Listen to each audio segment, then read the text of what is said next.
So, when you're sitting by yourself and reflecting on things, do you ever wonder if the thoughts in your head are all you? Do you wonder if the voice in your head is yours? And if it isn't, are you able to identify whose voices are in your head? When we interact with people on a day-to-day basis, when we converse with people on a day-to-day basis, sometimes some of the information we absorb, some of the opinions that we hear from others, we take in.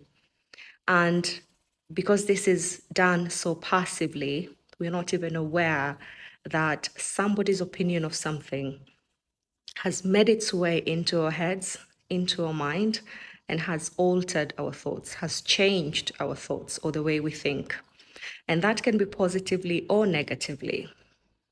But are you aware of that process happening to you on a day-to-day basis?